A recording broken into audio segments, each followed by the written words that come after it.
Chết đào. Chết đào.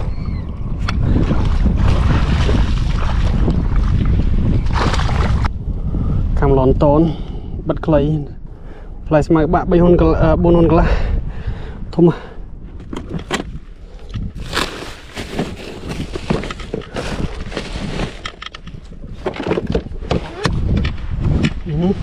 và tất cả bên nào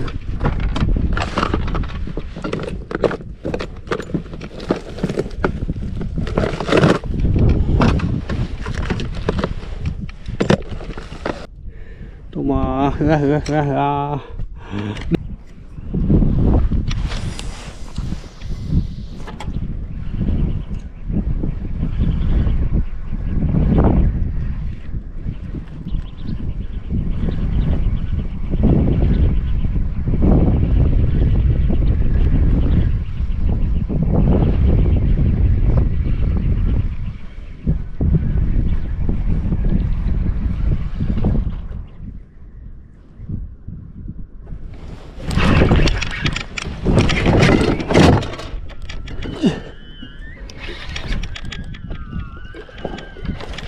chết đào.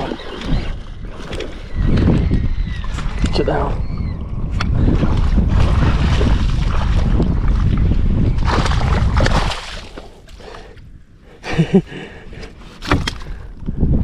Cho rồi 3 kg xuống các bạn. Đào môi phải 3 kg cam lon ton bắt clay.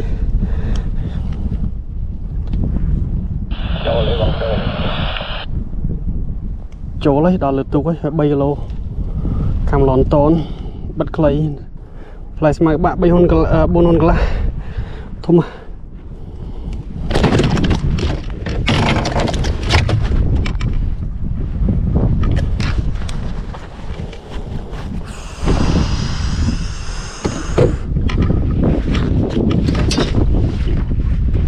chỗ làng bóng chỗ đào 3 kg thầy này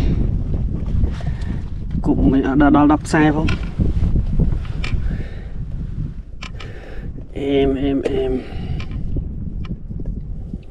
để tí môi bay chỗ này lại vào đây em à cảm xúc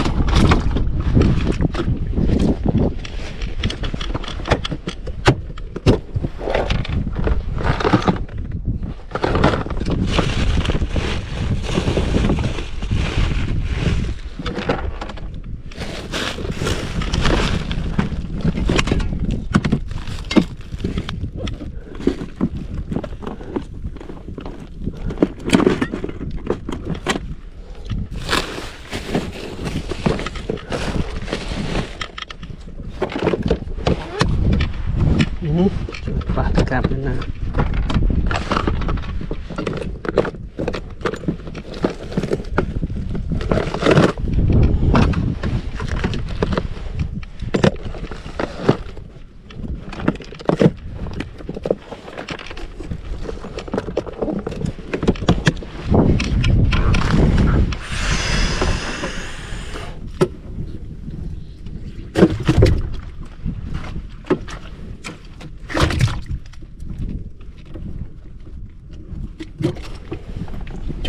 cho này cho đi môi 3 kg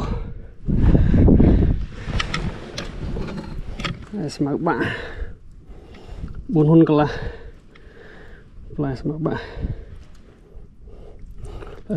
4 hôn cả bận nuôi lon ton phân đi chứ trong 4 kg 3 kg chứ thôi mà